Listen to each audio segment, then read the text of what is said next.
Dong. Dong, Grandpa is talking to you. What'd you do last night? What'd you do? Hey, this isn't good for my business. This is bad for... I'd hate to take a bite out of you. You're a cookie full of arsenic. This was not a fable that was invented by Moses and the Israelites to kind of demonize, pardon the pun, their neighbors, their pagan neighbors in Canaan that they were about to push out of the land. There was a reason that they were there. The way Mike Heiser explains it is this: if you ask a modern 21st century Christian, why is the world in such a mess? We're likely to say, well, because of the fall in the garden. That's when sin entered the world. And that is correct. But if you asked a Jew of the Second Temple period, or one of the early apostles, or the early church fathers, they would say, yeah, that's just one of the rebellions. You've also got the Genesis 6 rebellion on Mount Hermon, which is why Mike has written Reversing Hermon, and now 2 volumes of the Reader's Companion to the Book of Enoch. And then you got the rebellion after the Tower of Babel incident, where God placed the nations under the administration, if you will, of sons of God, angelic beings. This is documented in Deuteronomy 32, verse 8, where God, when he divided the nations, he numbered them according to the number of the sons of God. Jews of the Second Temple period understood that, and there are still Jews today who have an eschatology, an end times perspective, that when their Messiah, who comes first as Messiah ben Joseph, and then either is resurrected by or into Messiah ben David, he will judge the nations and their angels, the 70 angels, 70 being a symbolic number that represents all of them, not one left out, the complete set. So when you look at the table of nations, Genesis 10, the descendants of Noah, there are 70. It was understood that there were 70 sons of God placed over the nations. And again, that doesn't mean there are exactly 70. It means that every other nation except Israel, who God reserved for himself as his allotted heritage, Deuteronomy 4, verses 19 and 20, they were his. So every other nation under the control of these fallen angels that were the pagan gods of the ancient world, Baal and Molech and Chemosh and Asherah, et cetera, fallen angels. These are the same. You talk about this, Derek, too. These are the same gods we see like in the pantheon, right? The Greek and the Romans is Zeus, and then we have, the heroes, right? The men of renown, which is the Hercules. And so you have a book. Your latest book you wrote with your wife is called Giants, Gods, and Dragons. And I know that you cover a lot of this stuff. And I was looking. I haven't read it. I'd like to now. But when I was looking and doing research on bringing you on, there's so many interesting things you guys talk about in this book. And so if we're talking about Deuteronomy 32 and the assigning of the nations, some things you talk about happened at Babel and its relation to Babylon, and then also Nimrod and where Babel actually was.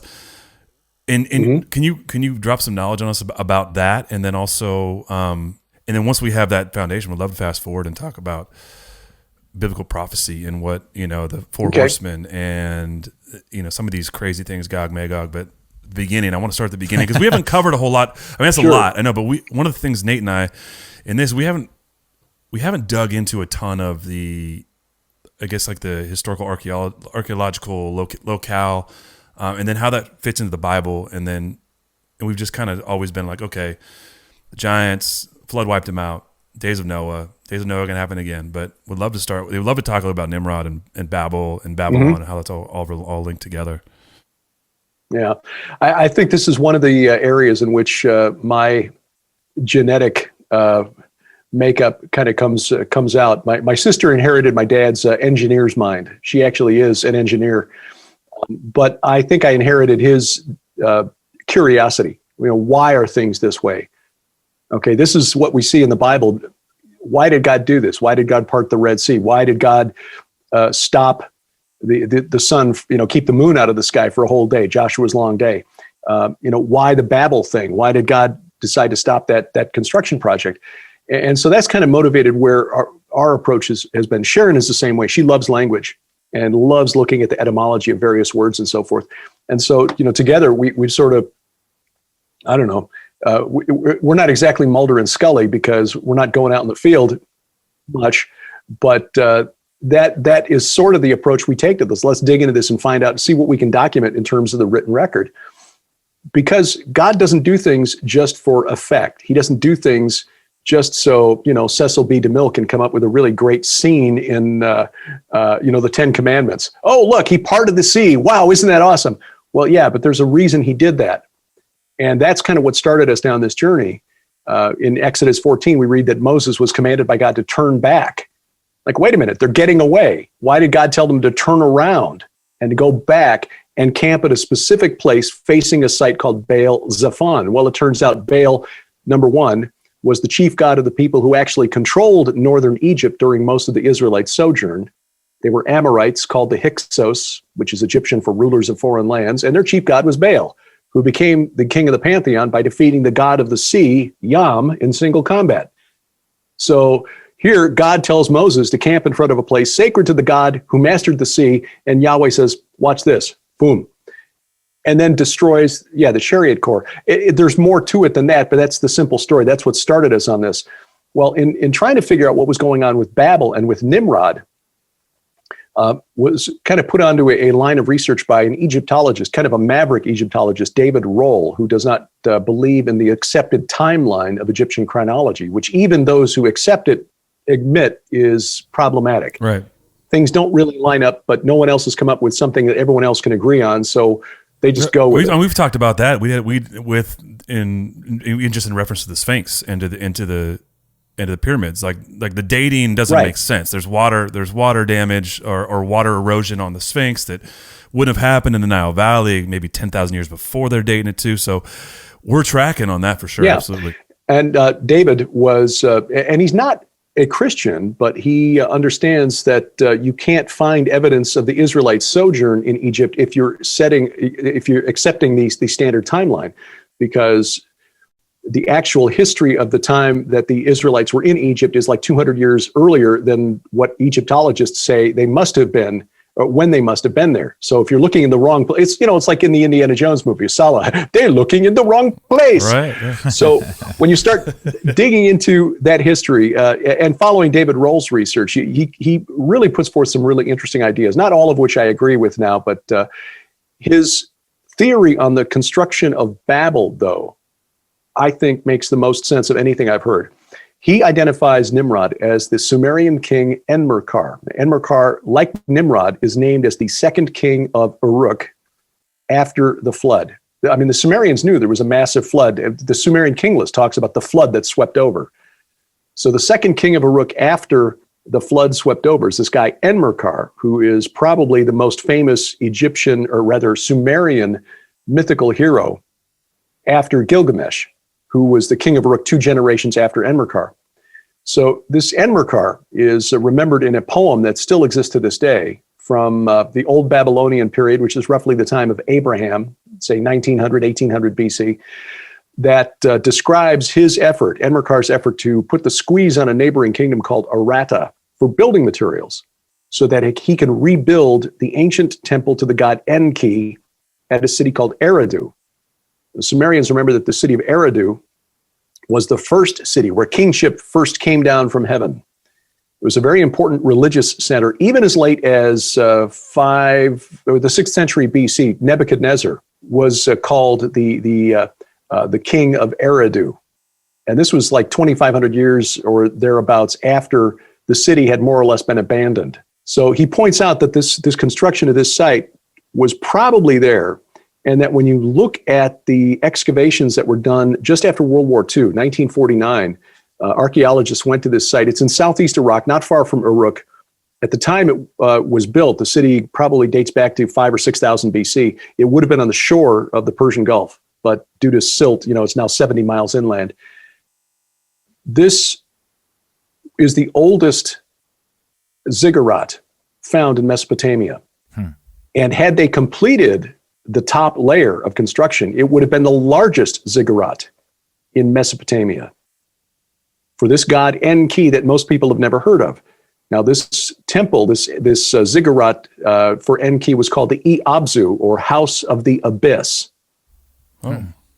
He was believed to live in an underground aquifer, the source of the fresh water that provided the waters of the Euphrates and the Tigris, which were critical to life in ancient Mesopotamia. This was the god who sent forth the Apkallu, who a scholar named Amar Anus has documented, was actually the origin of the Watchers, or the earliest records of what the Hebrews called the Watchers. They brought the gifts of civilization to humanity as a gift from the god Enki. They were semi-divine, some of them, meaning that they commingled with human women. They were not always considered good, but as Anus has written in a couple of different papers now, that was the earliest conception of the Watchers. The Hebrews didn't just steal the idea. They basically said, no, we know the people, the priests and the sages in Babylon, credit these guys with giving them the knowledge from before the flood that made Babylon great again. But we understand from Yahweh that their teachings are evil. They taught things we weren't supposed to know. Yeah. Well, this is very similar to the story of the Watchers on Mount Hermon, where you've got these two characters who primarily lead the rebellion. Shemiyaza, who is called the chief of the Watchers, who led them in their sexual sin of commingling with human women, and then Azael, or Azazel, who taught us the secret knowledge of witchcraft and sorcery and making weapons and divining the future by the position of the stars and stuff like that. So very much the Prometheus character from Greek mythology. So all of this encapsulated in this poem about Enmerkar and the Lord of Arata, where he wanted to build the temple above the abyss for the god Enki to make it an abode of the gods. There's even a reference in this poem to the confusion of languages. It's great. So, I mean, it's the same story, and we're getting the same. Essentially, yes. So David Roll, I think, is correct on that, and I think Enmerkar makes the most sense as the character. We also see in that poem, though, that the relationship between Enmerkar and this king of this neighboring kingdom, which may be a different transliteration of Ararat, which would be really interesting because that's where Noah landed the ark. Yeah. And archaeologically speaking, Sharon's put me onto some research for my forthcoming book that shows a lot of history going back to the plains of Ararat. Archaeologists are not processing it through a biblical worldview, so they're not seeing the connection here. But in fact, Judd Burton, who I know has been a guest on your program, has written about this recently too, about the origin of the word that means king in so many languages. Yeah, we had him on. He actually did a show about Rapha and tracing that all the way back to the Rephaim and the risen exactly. Deriving it from this location in the plains of Ararat between the Caucasus, between the Black Sea and the Caspian Sea, the Caucasus, the southern Caucasus region. There's some other research there that basically traces back to that location. But that's also where the Sumerians believed their homeland was originally, before they headed south and founded the Sumerian civilization in southeast Iraq. Anyway, for whatever reason, God found it necessary to stop this building project. But it's also interesting to note that in these poems that the patron deity of this character Enmerkar, Nimrod, was the goddess Anana. Now, the patron god of the city of Uruk originally was the sky god Anu, who Sharon and I believe was the twisted fake news version of the creator, Yahweh. But Anu, like the sky god in Greek religion, Uranus, and Caelus in the Roman religion, Anu in the Hurrian and Hittite religion, was overthrown by his son, Enlil in Mesopotamia, Kumarbi for the Hittites and Hurrians, Kronos to the Greeks, Saturn to the Romans. And in many of those stories, the sky god was castrated, literally.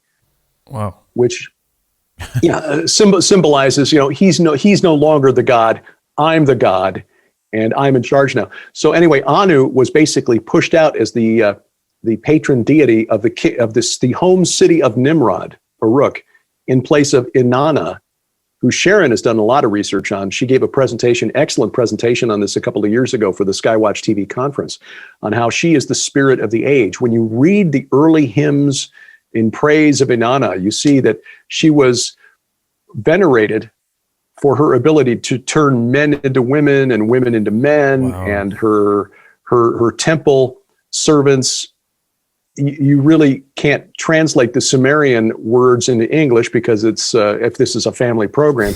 But essentially, they were eunuchs. They were transgender. They were transvestite. She was the first gender fluid entity. Some of her hymns describe her talking about how she's a woman, but when she sits in the tavern or the bar or the ale house, she can also be an exuberant young man, and she's sometimes depicted with a beard. So. This was an old concept when Moses came down from the mountain. Bear in mind, Sumerian writing was only, the oldest I think we found is about 3100 BC. So 1500, 1600 years later, Moses came down the mountain and said, we're not doing that. That was progressive. Does this character, this deity, does this have any relation to the Whore of Babylon? Are we seeing is there? Oh yeah. Sharon argued in that presentation that is, in fact, the Whore of Babylon. And that is a line of research that we're pursuing. My forthcoming book is called Saturn's Reign, and it looks at this old entity, Saturn, Kronos, Baal Haman, El, Enlil, Kumarbi, Dagon, same entity by different names. And is this Satan? Are we talking about like the same, Azazel? Or, no, we're not. No. Satan in the New Testament is identified by Jesus, actually. That would be Baal. What's Baal? Or Zeus, or Jupiter, or Thor. Sorry, kids. Thor is Satan. Well, this kind of brings up a question I have. Is you were talking about 70 nations, right? And some of the confusing thing on our show is that post-flood, pre-flood, what happens to these sons of God? How many are there? Where do they go? Right. Are they building these pyramids over the abyss where they are located underground? Is it like something? Because Jesus says that I'll build on this rock, I'll build my church. Right. Is that related to some of these pyramids and temples? Are they building them in certain locations because it's an access to the underworld? Or I don't know. Well, that's a really good question. And we can only speculate on that, to be honest with you. We don't believe that there's any portal that's going to open that God doesn't allow to be opened.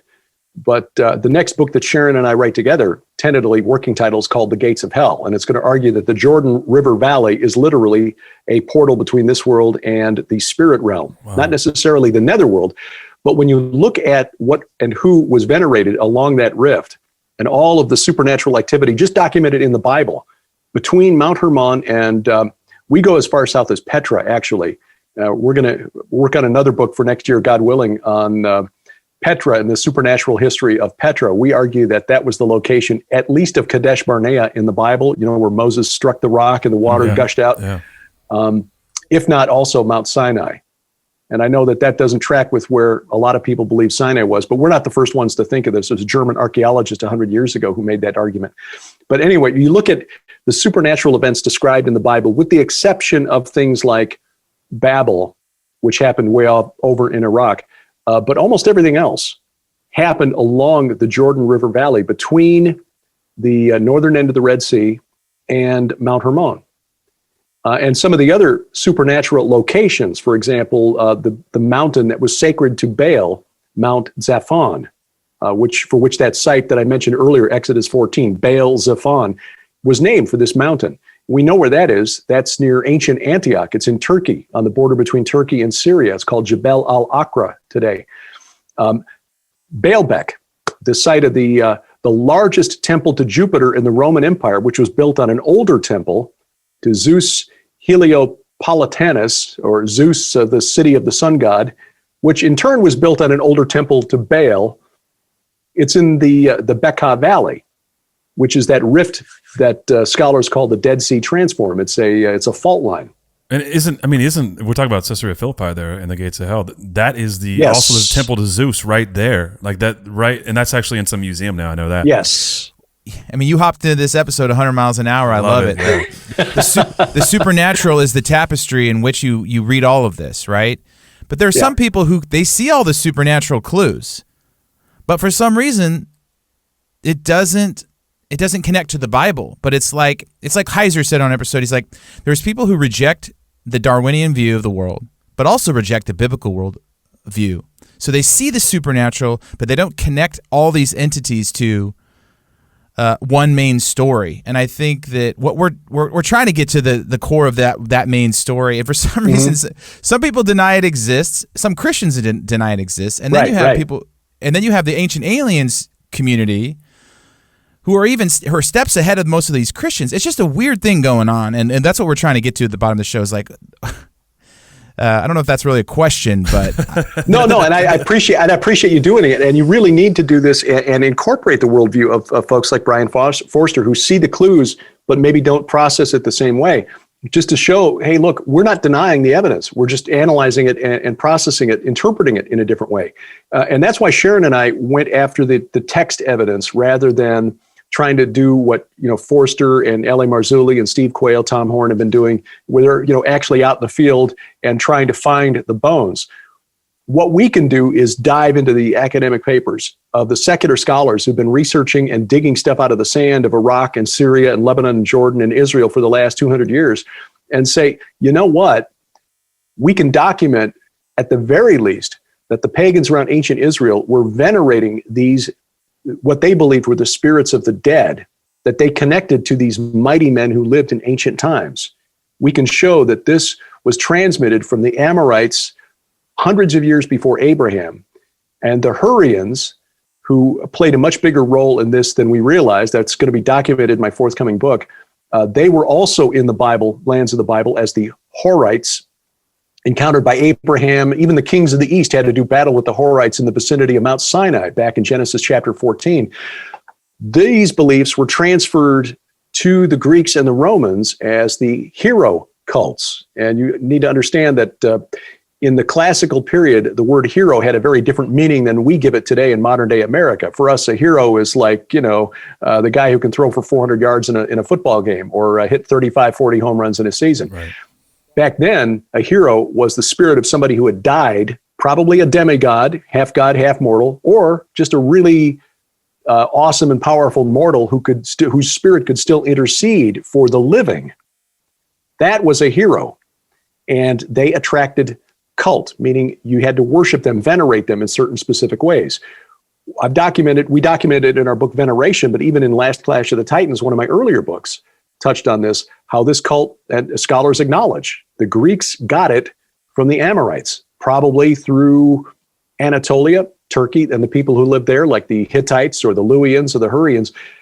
But it comes from Mesopotamia. It comes from the people who lived around the lands of the Bible. And as Mike Heiser says, guess what? Newsflash, the prophets read books. Yeah, they did. The apostles read books. They knew what their neighbors believed, and it's reflected in the Bible. So we can show people, look, the Greeks and the Romans literally worshipped characters like Hercules and Theseus and Perseus, but they didn't invent this. This was being done by the Canaanites in the time of the Judges. It was being done by the Amorites who lived along the Euphrates River and in Babylon in the time of Abraham, Isaac, and Jacob. We can document the fact that Amorites were literally holding ritual meals on behalf of their ancestors hundreds of years before Abraham was born. I think the earliest mention is somewhere around 2500 BC.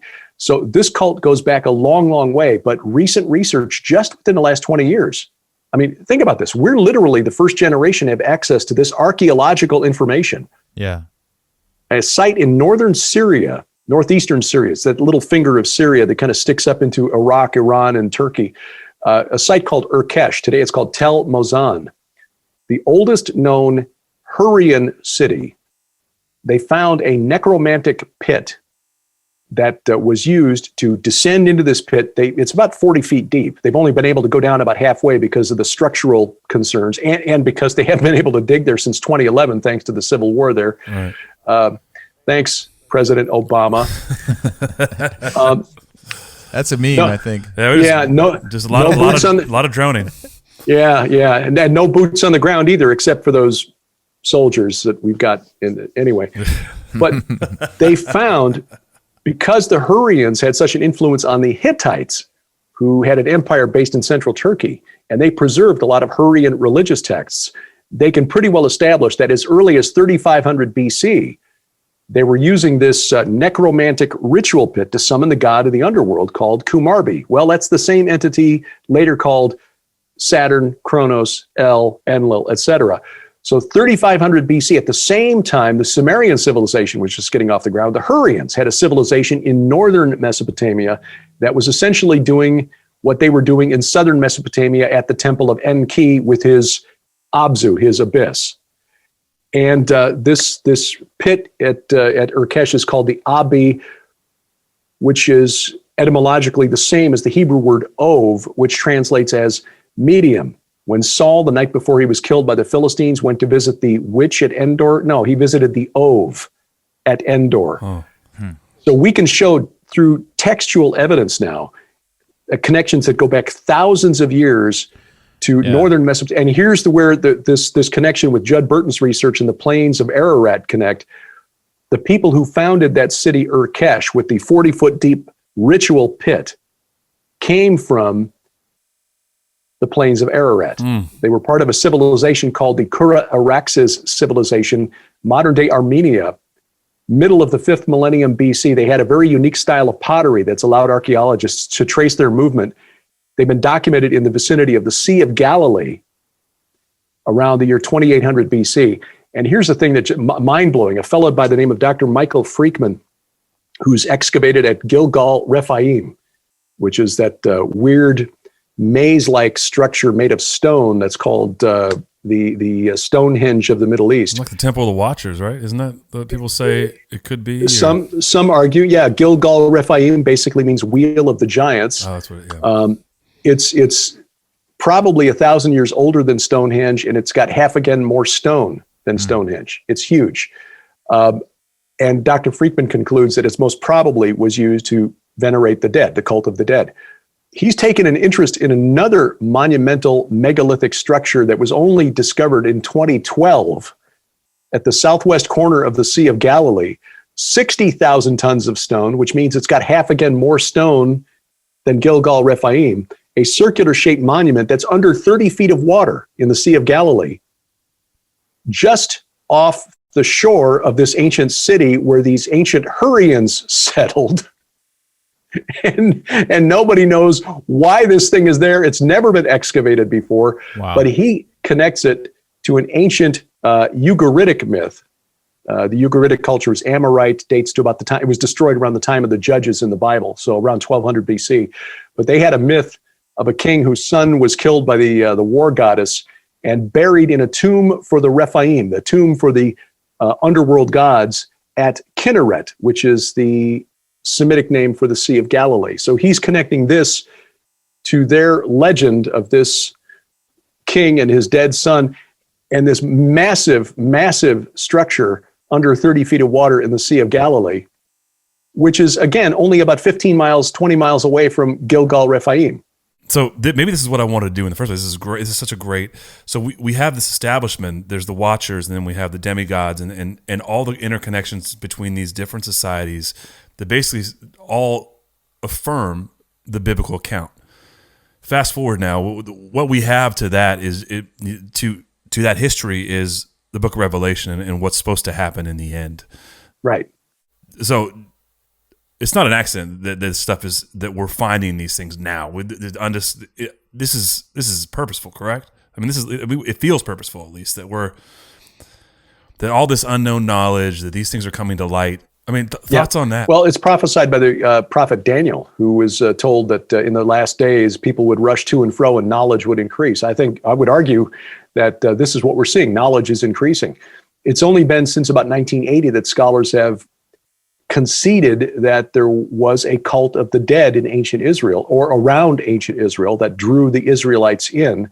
The prophet Isaiah railed against it, but when you read the incident in the book of Numbers chapter 21, 21, I think, which is where Phinehas, the son of Eleazar, the son of Aaron the priest, takes a spear and stabs a young Israelite man and a Midianite princess who are doing something, probably some sort of fertility rite, in the sight of Moses and all Israel, possibly even within the tent of meeting. And he stabs them, which then basically satisfies God's wrath. He had sent a plague that killed 24,000 Israelites. So to us in our modern Christian worldview, the fact that they would perform this fertility rite, and to be honest, there's only a couple of physical positions those two people could have been in for Phinehas to get him with one stab of the spear. But when you read Psalm 106, verse 28, that's not what made God angry. It's that they were eating sacrifices offered to the dead as part of the worship of Baal Peor. So, but this was only, again, within the last 40 years that scholars have generally conceded, yeah, the pagans around ancient Israel and yeah, some of the Israelites were getting into this veneration of the dead. And this goes back to those that culture I mentioned from Ugarit, the texts there found about 100 years ago, but some of them have only been translated within the last 40 or 50 years, and scholars are still arguing over what they mean. So when we look at that, and then of course, the key, and Tom Horn, credit him for this, to keep the research that we're doing and the books that we've been writing from being just, okay, that's an interesting historical curiosity. Okay, they were doing this 3,400 years ago. Why does this matter today? That is why we started looking at this and saying, okay, now we need to apply this to prophecy. Where are we going? Why is this relevant to us? Yeah. Because otherwise people, it's like, all right, fine. If you're into history, this is fine. But if you understand that is all prelude to where we're going, then suddenly all of this history becomes relevant. And one of the keys, I give Mike Heiser credit for this. I was listening to his Naked Bible podcast one day on his commentary on the book of Ezekiel, which of course is one of the more prophetic books, especially chapters 37 through 39, the Valley of the Dry Bones and then the War of Gog and Magog. When you get to Ezekiel 39, chapter 30, It's Bill Cosby coming at you with music and fun, and if you're not careful, you may learn something before it's done. So let's get ready, okay? Hey, hey, hey! Hey, hey, hey! I will prepare a place for burial for Gog on the mountains of Israel. It will be in the valley of the travelers, east of the sea, and it will block the travelers. And then Mike points out, just in passing, oh, by the way, there's a reference for travelers in the Dictionary of Deities and Demons in the Bible. Like, wait a minute, what? Most Bible commentators who look at that say, well, the travelers, that's because that area east of the Dead Sea, in the vicinity of Mount Nebo, across from Jericho, that's close to the King's Highway that ran from Egypt to Mesopotamia. Right, trade route, right? Yeah. Right, yeah. So we're talking about people on holiday at the Dead Sea, perhaps. Like, no, travelers was a term that was used by the pagans in and around ancient Israel to refer to spirits that traveled or crossed over from the land of the dead to the land of the living.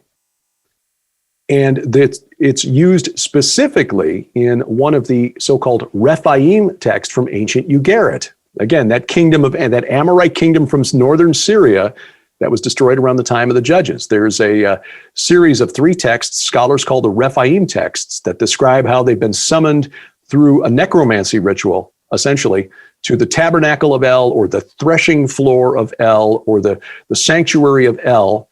This is the Canaanite creator god, not God El Shaddai or El Elyon, but the Canaanite creator god. So it's a reference to summoning them to the summit of Mount Hermon, where the name of El will revivify the heroes. Again, these spirits of the mighty men who were of old, the Rephaim, these military men, they're described as mounting their chariots and traveling first one day and then another. And then they arrive, according to these texts, at dawn of the 3rd day, which in a Christian context, arriving at dawn of the 3rd day to be resurrected is, that should be a very familiar concept, because that's like the central concept of Christianity and why we are saved, because Jesus was resurrected at dawn of the 3rd day. But 1,200 years before his resurrection, these pagan texts were summoning the spirits of the Nephilim, the Rephaim, who were known by that name by the pagan neighbors of ancient Israel, to the summit of Mount Hermon to be revivified. In those texts, they are called travelers. Ezekiel, like 600 years after those texts were written, is saying the war of Gog and Magog concludes in the valley of the travelers, east of the Dead Sea, and it will block the travelers. Could this have anything to do with UFOs? Travelers? Well, I had not considered that possibility, except insofar as the UFO phenomenon is a deception from the spirit realm, interdimensional entities rather than intergalactic. Yeah, but I mean, like travelers, I mean, so many of these UFO videos, they're just moving around and they're going places and they're I don't know. I just think, I don't know, just tying that together. Well, but here's the thing. In ancient Mesopotamia, it was believed that the vehicle that transported you to the spirit realm was a chariot. Hence the Rephaim mounting their chariots and then traveling to, Mount Hermon to be resurrected. This is why the gatekeepers, the gods were described as the gatekeepers to the underworld in ancient Mesopotamia, Nergal and Resheph, who were plague deities who spread plague with their arrows. They were archers, were typically described as riding in chariots. And they were considered special protectors of chariots and chariot warriors. There was a strain of mystical Judaism in the first century called Merkava. Merkava is the Hebrew word for chariot. In fact, I think the main Israeli battle tank today, I think, is called the Merkava. Like ufology. It's like ancient ufology almost. It's and they would basically starve themselves so they would have visions and then be transported in a Merkava up to the throne room of Yahweh where they would get revelation. So this resurrection, is this like the days of Noah? Are we talking about this is the return of these, the Rephaim, the Nephilim, these spirits, and so we're seeing the Revelation says it'll be like the days of Noah. Is some of what we're going to see as far as the days of Noah is going to be the resurrection, the return of these demigods, these Nephilim that are going to be essentially, I would guess, re-embodied, right? That's the whole point, is that... Well, that's our argument, is that this end times army that comes against Israel is essentially demonically possessed. We believe that battle at Armageddon takes place after the church is called out through what is commonly called the rapture by people who study the end times. So what's left on earth are people who are not protected by the Holy Spirit, and so they are open to be possessed by these spirits that are looking to be resurrected. In fact, that's what this whole war is about, fellas. It's about resurrection. Who is raised up at the last trump? Right. It's the gospel. It's the counterfeit of the gospel, right? We're talking about like it's the Antichrist will be the counterfeit Messiah, and this whole thing will be the counterfeiting of the gospel, right? It's exactly the last big deception. Is that why so many people are getting abducted? Are they building the army through genetic? Are they breeding off Earth? Well, yeah, I don't know. Again, that's an area of research that we have not gone into. Either way, we just hear the stories and we don't know like what's the breeding all about? What's the obsession with? It may be a deception that is intended to convince people that is what's taking place. Because we've heard questions, and I'm sure you guys have run across this as well. People who are convinced that their children are, Nephilim because they were impregnated by a spirit being. And so can my child be redeemed? Because, if you can ask the question, if they can ask the question, can you be saved? Yes, then you can be saved. Is that still going on today? I don't know. I would suggest that based on the punishment of those who committed that sin back in the days of, in the days of Jared, descended to Mount Hermon, the days of Noah, according to both Peter, 2 Peter 2, verse 4, they were thrust down to Tartarus. 1 Peter 3, verse 19 and 20, Jesus in the Spirit descended to proclaim to the spirits in prison who were put there when God's, waited patiently in the days of Noah.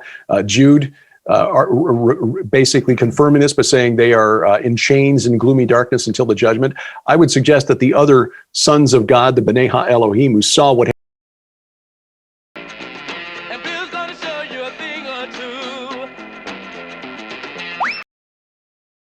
No, I can't say. There's no way to document it for sure.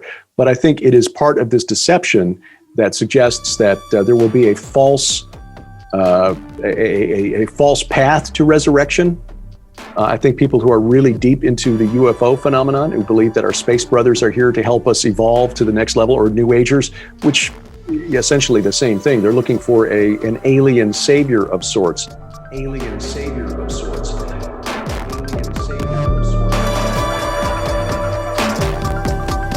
Is coming. Would love some insight on that, because we haven't really dove into that. We've delved into here's what's coming. According to prophecy, we talked to Ryan Pitterson about biblical prophecy in his book on the Nephilim, but we really haven't got real into it.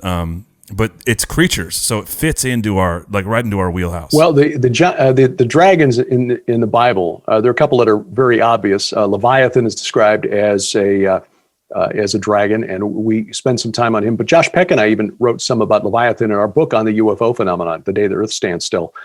If you want to get a kid excited about the Bible, just have them read chapter 41 of the book of Job, where it describes a dragon. I mean, most Bible commentators will look at it and say, well, no, that's a crocodile. Oh, really? A crocodile from out of his nostrils comes forth smoke as from a boiling pot and burning rushes. His breath kindles coals and a flame comes forth. That sounds like a crocodile to me. That's a dragon. It is a dragon. I've heard people say dinosaur too, but that doesn't even really fit. Again, fire-breathing dinosaur. Yeah, okay. It's a dragon. Yeah. Yeah. But we also see dragons in the book of Revelation. Of course, the seven-headed red dragon, Satan, in Revelation 13, the beast that emerges from the sea, which is kind of a chimeric hybrid creature, body of a leopard, et cetera, et cetera. But when you understand what the ancient Mesopotamian depictions of dragons, that's exactly how dragons were depicted in ancient Sumer, in ancient Babylon, the Akkadians. That's how they depicted dragons. And they've got a very old tradition, by the way, of a warrior god having to subdue a seven-headed dragon, going back at least 2600 BC, a picture of the war god Ninurta having to battle a seven-headed dragon, which, by the way, we just learned last year, was named Bashmu. And Bashmu is just the Akkadian cognate, same word, different language, for Bashan, which is the land at the foot of Mount Hermon. On which, by the way, thanks to Google Earth, Sharon and I stumbled onto a 3/4 of a mile long serpent-shaped ridge that's covered with megalithic burials. Oh. So, yeah. That's not Serpent Mound of Bashan. Yeah. No, it's 3 times longer, 5 times higher than the Great Serpent Mound here in the United States. And it's a quarter of a mile from Gilgal Rephaim. I was going to point that out. I mean, this is it's everywhere. It's from Norse mythology to, we've got mounds. We interviewed a guy here who has a serpent mound on his property and found giant bones in it. There's the feathered serpent that's all throughout South America. Quetzalcoatl, right? There's a Japanese dragon. I mean, this is everywhere. Are you saying there's going to be real dragons, not just the metaphorical? Well, here's the thing. One of the kinds of angels that we read about in the Bible, the ones that are most known, the Malachim in Hebrew just means messenger, and that is typically what we think of as an angel. They were not winged, by the way. They look just like humans. Abraham entertained 3 angels, one of which turned out to be God himself, but the other 2 were the ones who went to Sodom to rescue Lot and his family. And we've got the cherubim, or properly cherubim, who are kind of weird. They've got the 4 faces, and they probably look like a bull-like sphinx, more like than the chubby babies with wings that we see in the medieval paintings. And then there's the seraphim. What's interesting about the seraphim is that we see that word seraphim is used interchangeably a couple places in the Old Testament with the word nakash. Nakash is the serpent, the word translated serpent in Genesis chapter 3. So the rebel in Eden, the serpent there, the talking snake, was actually a divine creature. Reptilian? Called a Nakash, perhaps a reptilian. In fact, Mike Heiser's even made that suggestion. But in Numbers chapter 21, the story of the fiery serpents who bite the Israelites, and so Moses has to put a bronze serpent on a pole, and they have to look at the bronze serpent so that the fiery serpents will leave them alone. The words translated fiery serpent is actually seraphim nakashim. And then in Isaiah, we see a couple places where they're used interchangeably. So essentially what you've got are flying, because the seraphim in Isaiah chapter 6 have 6 wings, flying, fiery serpent. Oh. What would you call a flying, fiery serpent? You'd probably say a dragon, Nate. Dragon, yeah. So we think that if these entities are making appearances in the end times, which they may well, we may literally see what we would call or identify as serpents. And of course, the giants, the spirits of the Nephilim destroyed in the flood. We spend some time in the book explaining why the early church universally, until Augustine came along, accepted that the origin of demons were the spirits of the Nephilim destroyed in the flood. In fact, interestingly, we learned that Hesiod, who was an early Greek poet who wrote a lot of what we know about Greek religion, we were taught to call it mythology, but it was their religion, right, that the spirits of the men who lived during the Golden Age when Kronos ruled in heaven, in other words, Kronos and his group, the Titans, who were thrust down to Tartarus by the Olympians. In other words, the Titans equals the Watchers of Genesis chapter 6. Anyway, those men who lived during the Golden Age, meaning the pre-flood era, when they died, they became demons, right. Except that they were considered kindly. So they had to just have, they understood it was the same It's disembodied. group. Yeah, it's a disembodied spirit. Yeah. The spirits of the heroes before the flood, they became the demons. They've been with us ever since. Demons still afflict humanity to this day. So they never went away. When you think about it then, when Jesus was casting demons out all over Judea and Samaria and the Galilee, he was doing battle with the giants.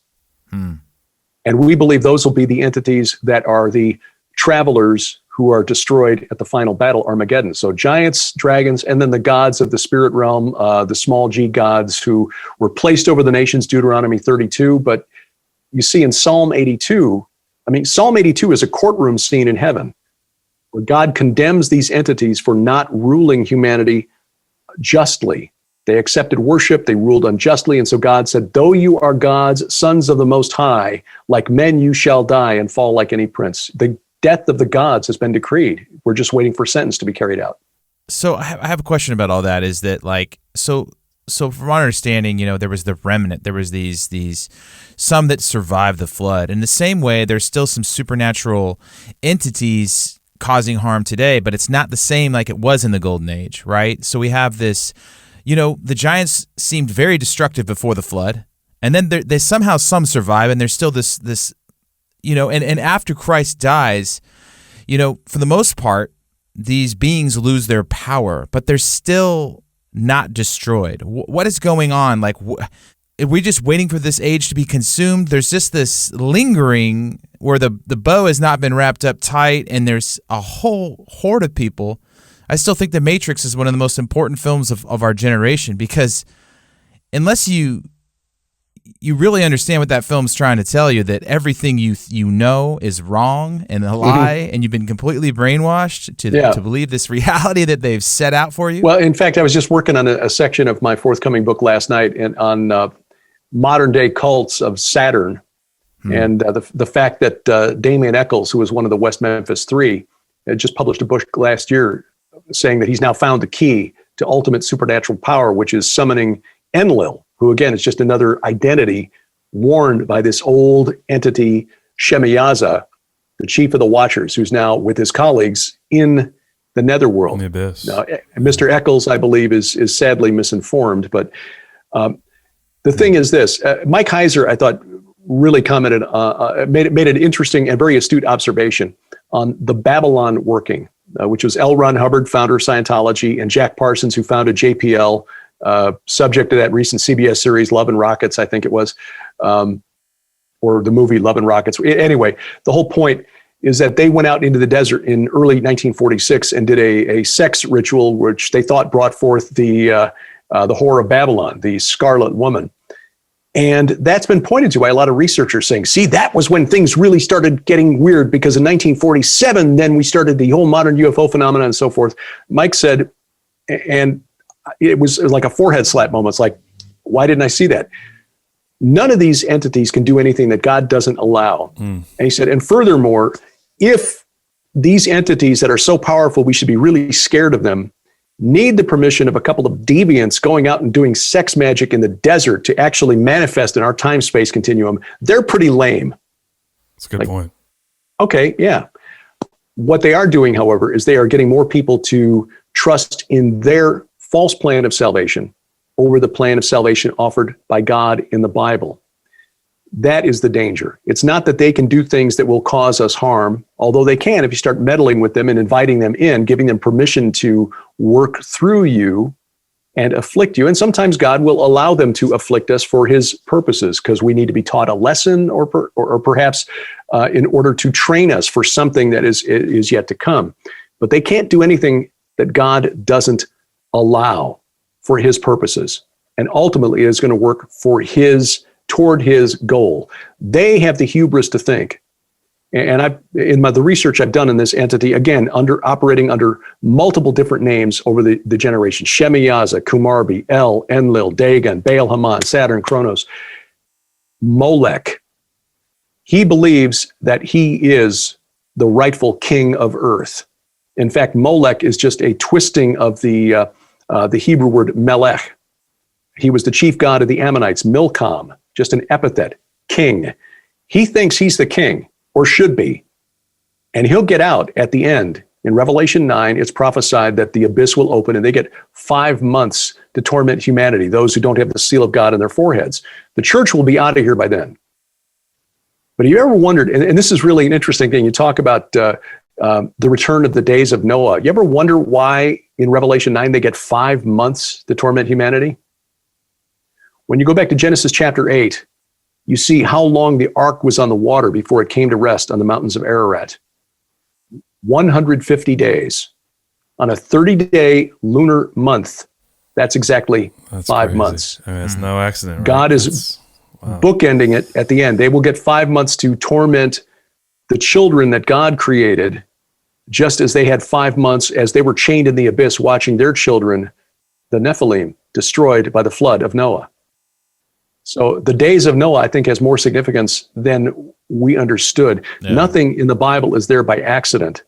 And as we just keep peeling away the layers of the onion, more things are revealed to us.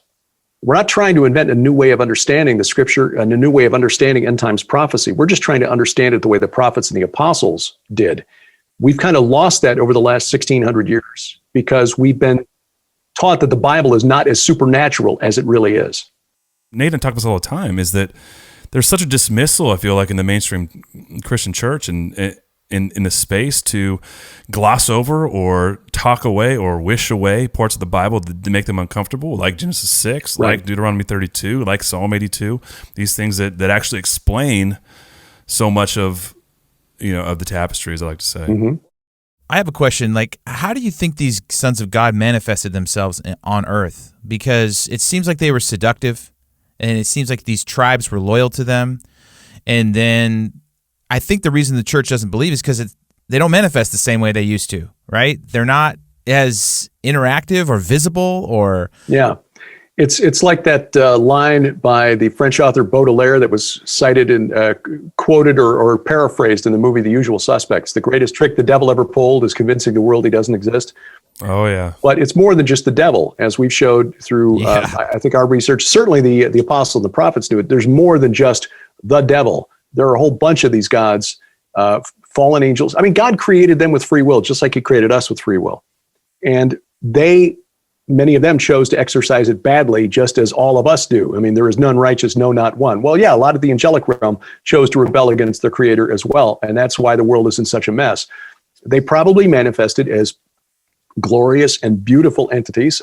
As Paul writes in the New Testament, even Satan can appear as an angel of light or appears as an angel of light.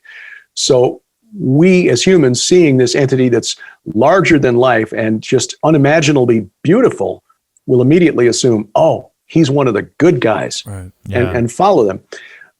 But you've also got then a large number of people who, many of whom even call themselves Jews or Christians or Muslims, don't really believe in the supernatural realm.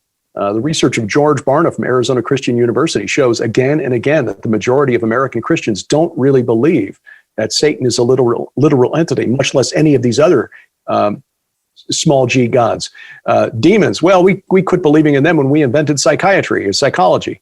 If you're a Christian and you believe that the universe was spoken into existence by an omniscient, omnipresent, omnipotent deity who then manifested as fully human and then rose again from the dead 3 days after he was in the tomb, why should the rest of what's in the Bible conform to our naturalistic understanding of science? Yeah. On our show, Derek, we use Bigfoot as kind of the gateway drug to that. It's seriously, because people will see it disappear and people have thoughts put in their head by this creature. Of all the cryptid creatures, people see that one the most. And it's the most puzzling. It confuses people. And their whole world view crashes the moment they see this thing. Hunters. Right. And so what we try to do on this show is be like, it's way stranger than you think. And the weird part about it is that, it just seems so different in the Old Testament than now. And these gods that manifested themselves in culture and had this loyalty and could do supernatural things. Is there any hope for any of them? Are any of them, can they be redeemed at all? Are they all evil? Or are they? It seems confusing. That's a really good question. I would suggest yes, if they can ask the question, what can I do to be saved? What can I repent? It's possible. The thing is, we haven't seen any evidence from those that have been condemned that they have any intention of doing so. In the book of Enoch, there's the interesting scene where Enoch is asked by the angels who are weeping. And by the way, there's a scholar by the name of Lipinski who's identified where that took place. The headwaters of the Jordan River. Really interesting. We're going to try to visit it. Wow. Anyway, they send Enoch to God with a petition. Please, we're sorry. It's like, well, yeah, it's one of those sorry, not sorry sort of things. Because God's answer through Enoch is, you should have prayed for these humans. Instead of praying for you to be restored to your heavenly realm, you should have prayed for these humans. So does that imply that if they had actually, that they weren't really sorry, they were just sorry they got caught? Like the kid who gets his hand caught in the cookie jar, not really sorry he took the cookie, just sorry he got caught. Don't know. We can only speculate on that. I guess the long answer I'm giving you, which should have been a short one. We can only speculate. We don't really know for sure, but it's an interesting question to think about. It seems like the angelic story is a lot like a human story. It's got a lot of characters and problems. And for some reason, I have a lot of artist friends who love these complicated character roles. And then they view ancient history like the most boring story you've ever heard. Right. That we just evolved over billions of years, and that's it. And these civilizations that built these magnificent structures, these magnificent megalithic temples, these classical architecture and these megalithic structures, somehow they were too stupid to realize that what they were seeing was just, they were just inventing these gods to explain the weather. Right. Yeah. Right. And then they were building things pre-flood that they couldn't build post-flood. And then you got to be like, well, how do you even justify any of that? Oh, yeah. Things don't get worse. That doesn't you don't go from better to worse like in your technology unless there's been. Well, it's a slow arc. They think it's a slow climb. We're slowly getting more technical. Yeah. So one of my last questions is, and I appreciate you coming on and dropping all this on us, is, are some of these entities involved with major institutions like the Vatican? And are they directly channeling some of these gods, getting their plans? I mean, because it seems like the world is on a faster timetable recently. Like we got to get this plan going, and the government's on disclosure quick. It just seems like everything's been ramped up, and it seems someone's pushing the orders down. Well, yeah, and again, that's not an area that we've dug deep into as far as research goes. But it's kind of surprising as I'm working on this book, which I thought ostensibly was going to be about the Roman god Saturn and his various incarnations, and I find myself writing about the art and architecture of the United States Capitol. So, there probably are messages being exchanged. I mean, I know Malachi Martin wrote in Windswept House about which was a novel, but he wrote about a ritual that he later said was inspired by something he had heard about taking place inside the Vatican, an occult ritual connecting Charleston, South Carolina, and the Vatican, and done over the phone because it would have been too dangerous to do the ritual itself in the Vatican, risk of being caught, but that there were those in the Vatican, I think John Paul, if I remember correctly, John Paul II, who called this satanic or Luciferian presence the super force inside the Vatican. But it's not just the Vatican. I mean, you can look all around the world, and wherever there are those who are trying to seek the truth of God, the enemy will be trying to infiltrate. Russ Dizdar, a friend of ours who's in deliverance ministry, has talked about the way covens and groups will try to infiltrate or sabotage churches by working from the inside out. We shouldn't be surprised by that as Christians. This is a very long struggle, and yet we have been trained that all of these gods worshipped by the pagans of the ancient world, the gods worshipped by Wiccans today, the gods worshipped by even the neo-pagans today. Our friend Carl Teichribb has done, the author of the book Game of Gods, has been attending pagan gatherings in recent years. He attended the last, what was it called, Paganicon, about 2 years ago. and heard from worshipers of deities like Athena and Thor and Odin that they're being told now by these old gods that the time has come to rebuild their temples, because I guess they're getting tired of meeting at, Holiday Inn conference centers. So, but on a more ominous note, a friend of ours who is an expert on satanic ritual abuse, because he came out of it himself, Dr. Gregory Reed, down in El Paso, Texas, told me a couple of years ago that a friend of his who's embedded with an occult organization, within an occult organization, told him that the occult practitioners trying to summon things from the other side were telling him that something opened, a portal opened, and something is coming through now that's malevolent, very powerful, and they don't know how to stop it.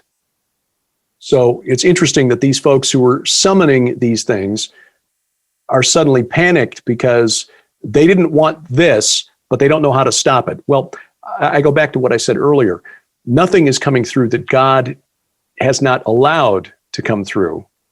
So we as Christians should be alert. We should be praying for our friends, our family members. We should be taking advantage of the time we have to share the hope we have in Jesus Christ, because the hour grows short. We still have daylight to work, but it will not last forever. We want to make sure as many of those that we love come with us into essentially the second arc, if you will, to escape the storm that's coming. Because there are people out there on this battlefield, the supernatural battlefield, who don't understand where they are. They don't know why they're being, shot in the spiritual sense, why they're wounded, why they're hurting, why they're suffering. And many of us in the church are still looking at Jesus as sort of a cosmic life coach. We follow these principles. This is how we can live your best life now. No, as Christians, our best life is in the next life, the world that is to come. If we're focused on this life, Paul was very specific about this. If our hope in Jesus, if our hope in Christ is in this life only, we of all are most to be pitied. Yeah, Derek, yeah. So we need to focus on that. Yes, there are entities out there who want to destroy us and everything that we love, but it's always been that way. It's no different. Are things ramping up? Yes, because I think the end game is approaching, which means time grows short. And we need to take advantage of the time that we have left to share the hope that we have with gentleness and respect. Because I will say this from my career as a secular salesman, after 20 years of sales, I can confidently say that nobody responds well to an opening line that goes like this: "You're stupid and everything you know is wrong." And if we come across that way, we make ourselves a stumbling block between them and the gospel. So gentleness, respect, let the Holy Spirit work, and just keep prayed up. Yeah, I appreciate it. Yeah, we have an 80s theme on our show, and you talk about Indiana Jones, and I was just thinking of that classic scene when from Field of Dreams, right? When he walks across the baseball field, he says, "You're going to lose the farm, Ray." And then the doctor walks across the field and he's like, "Don't sell the farm. Don't sell this place," right? That moment when you can't see the supernatural, but then it clicks. You see it. You can't go back, right? Yep. And then his whole life's changed. He goes from yelling at him from one minute, the next minute, like, this place is something different about this place. Yep. And that's kind of what we're trying to do on our show, is just say, this kind of happened to me, and I had to document the journey. And Bigfoot was my gateway. That's how I got into all this. Sure. And then I started hearing Heiser talk about the giants, and it's like, wait a minute, I already think there's some strange stuff in the world. So what? There are giants? And we appreciate you coming on and just dropping so much knowledge on us. How can people get involved with some of the things you're doing? Where can they find you and listen to your shows? And just tell them, because you got a lot more knowledge than we do, and we appreciate that. And well, you're very kind. Sharon and I, our sort of our web hub is gilberthouse.org. That's all one word, gilberthouse.org. Of course, a lot of what we do is available through Skywatch TV. We host a weekly program called Sci Friday, which will soon go on hiatus. We also host a program called Unraveling Revelation, which is there. But Sci Friday will be making way for a new program coming within the next couple of months called The Bible's Greatest Mysteries. And that will be, we hope, an antidote to ancient aliens and the like, because there are a lot of mysterious questions like you guys are addressing, and there are biblical answers for them. So that's what we want to address. We want to, we're looking forward to hopefully being able to travel again soon, but we've got some video, thankfully, saved from our travels to Israel and a couple of other places, Sardinia, the UK, and we'll make some use of that. But we also want to talk with experts who've been in the field, archaeologists and epigraphers, people who study these ancient texts. Tell us, how do we know that this means, that this really means what it says? Why can we trust this? And address these issues, because there are a lot of things like Bigfoot, like the UFO phenomenon, that draw people away. People who deal with the abduction experience, but then think that because they've been chosen that that's their path to becoming special. Well, look, God has already said you're special. The creator of the universe willingly died for you. How much more special can you get than that? Yeah. And yet we as Christians don't do as good a job as we should at conveying that sense of awe and wonder. We've seen people who were just absolutely gobsmacked when we were blessed to travel to the foot of Mount Hermon a couple of times now, to Caesarea Philippi, the Grotto of Pan, and to repeat those words from the gospel where Jesus has that conversation with Peter. You know, who do you say that I am? Oh, you're the Christ, the Son of the living God. Yes. And on this rock, this 9,200 foot mountain right behind me, I will build my church. And the gates of hell, which, by the way, is this cave right over here, will not prevail against it. And people have never made that connection before. In fact, it was Judd Burton describing that in an interview back in 2010 that got me started down this, like, you mean there's a reason that Jesus did that there? And then right after that, he climbed this very high mountain for the transfiguration to send a flare into the spirit realm saying, I am. What are you going to do about it? And then from there went to Jerusalem to complete his mission. So there are reasons for all of those things. And I'm just, Sharon and I are just blessed that Tom Horn has taken us under his wing and that he has provided this opportunity. We get to do this as our way of putting bread on the table.